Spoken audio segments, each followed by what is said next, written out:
Shalom, bien-aimés, nous sommes ici au centre commercial Océanie, sur la commune du Robert, un nouveau centre commercial agréable. Il y a plein de magasins, c'est assez vaste, c'est joli à voir. Et il y a du beau monde, beaucoup de magasins, beaucoup d'activités, mais beaucoup de belles choses. Et en se trouvant ici, le Saint-Esprit a donné une inspiration spirituelle. Il voudrait nous enseigner, il voudrait nous partager un conseil intitulé « Pour gagner quelque chose, il faut perdre quelque chose ». Bien-aimé, tu dois avoir à l'esprit que de la manière dont le Créateur a conçu les choses sur cette terre et de la manière dont nous les humains nous fonctionnons, tu ne vas pas t'en rendre compte. On ne va pas forcément s'en rendre compte, mais effectivement, pour gagner quelque chose, il faut d'abord perdre quelque chose. Dieu nous a créés, il nous a donné la vie. Et une vie en abondance, pour que tout aille bien, que tout marche bien.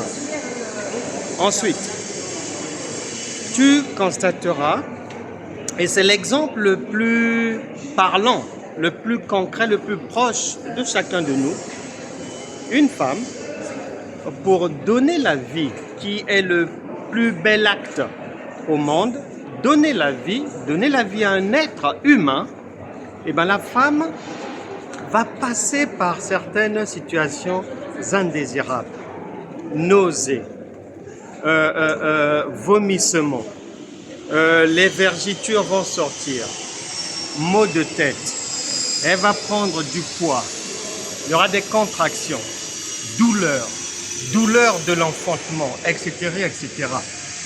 Tantôt envie de glace, tantôt envie d'acide, tantôt c'est le citron, le sucre, le sel et autres, toutes ces variations n'arrêtent pas la femme dans son projet de donner la vie, de faire du bien, d'aller de l'avant, de mettre au monde un enfant.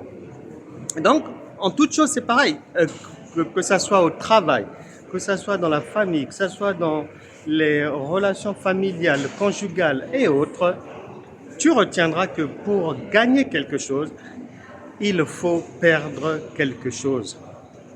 Si tu perds quelque chose, cela ne veut pas dire que c'en est fini pour toi et que tu as tout perdu. Non. Agé chapitre 2, verset 9, le Seigneur dit que la gloire de ce que tu feras, de ce que tu refais, du mariage dans lequel tu vas entrer, sera supérieur à ce que tu avais vécu hier. Retiens, bien-aimé, que ce qui est devant toi, ce qui va venir demain, est toujours meilleur que ce qui avait été hier et que ce que tu avais perdu. Ne te décourage pas. Essuie tes larmes.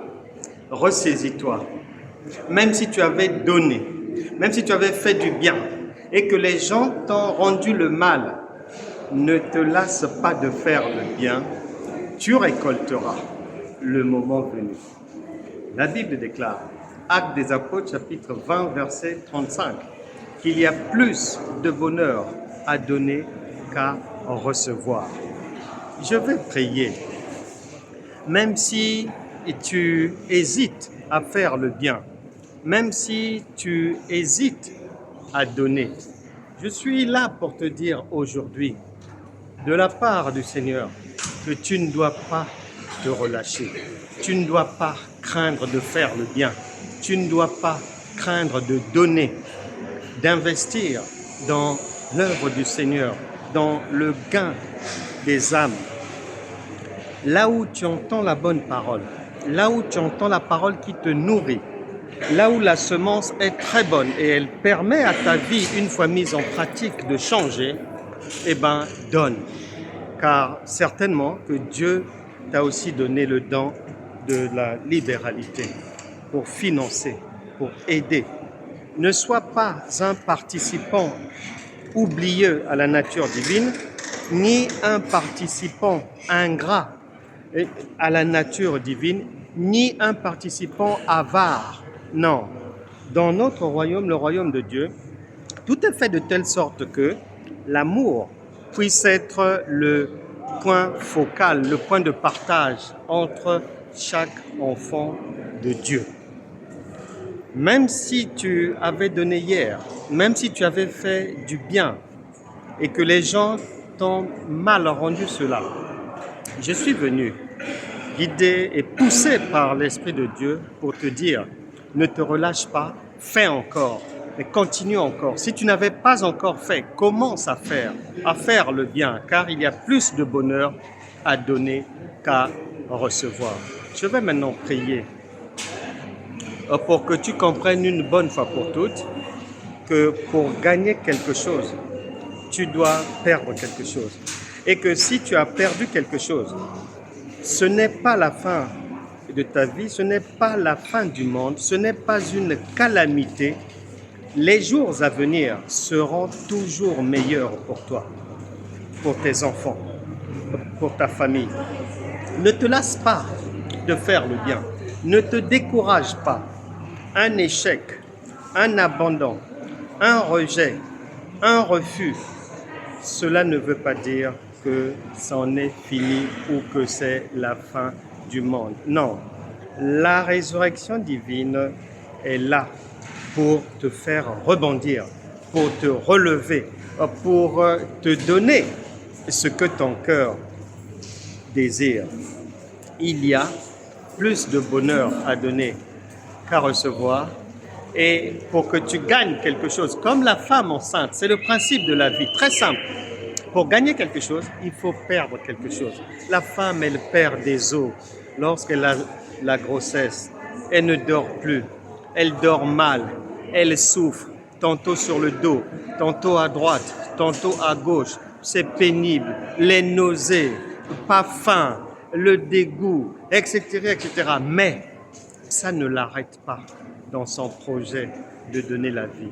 Et toi aussi, que les difficultés, que les pertes, que les rejets, que les refus ne viennent pas mettre des obstacles à ta volonté d'aller de l'avant. Si tu as perdu aujourd'hui, sache que demain, tu vas gagner et au centuple.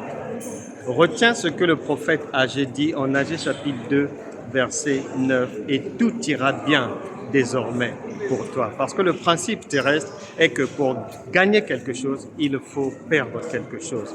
Nous prions maintenant. Seigneur, je te remets depuis le centre commercial Océanie sur la commune du Robert, toute personne connectée, toute personne qui suit, toute personne qui a mis foi en ce qu'elle vient d'entendre, qu'est la parole de Dieu. Et tu as dit dans ta parole, si tu crois, tous ceux qui croiront verront la gloire de Dieu.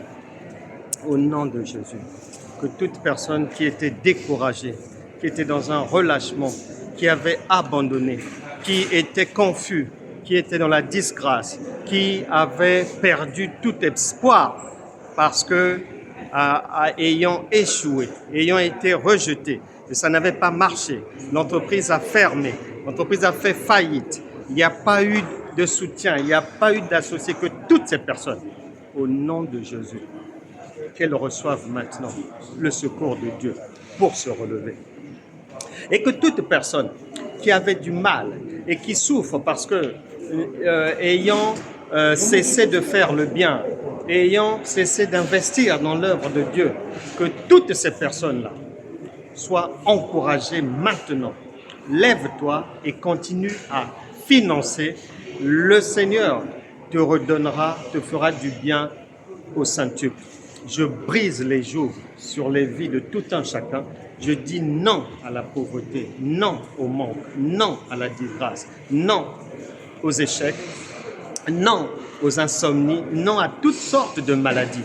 Je dis non au diabète, non aux scléroses, non aux furoncles très étranges, non aux douleurs dans le dos, dans les jambes, à la gorge, au cou. Je dis non à cela, que toute maladie vous quitte, que les démons vous lâchent, que les aveugles voient, que les sourds entendent, que les muets parlent, au nom puissant de Jésus. Toute personne porteur d'un projet, au nom de Jésus, par la foi, je mets ma main sur le dossier, sur ton projet. Que les anges de l'Éternel accompagnent ce projet, ouvrent les portes, tout dossier de papier, de démarches administratives. Je pose ma main dessus par la foi et que tout ira bien. Ange de l'Éternel, veillez à ce que ce dossier puisse finalement avoir un avis favorable. Je prie pour le relèvement de tout un chacun. Recevez la joie du Seigneur, la paix dans votre esprit, la grâce de Dieu pour réussir dans toutes choses, que tout ce qui n'avait pas marché jusqu'aujourd'hui, ou toutes choses qui étaient en train de dégringoler, se relèvent maintenant par la foi dans le nom puissant de Jésus-Christ. Amen. Voilà.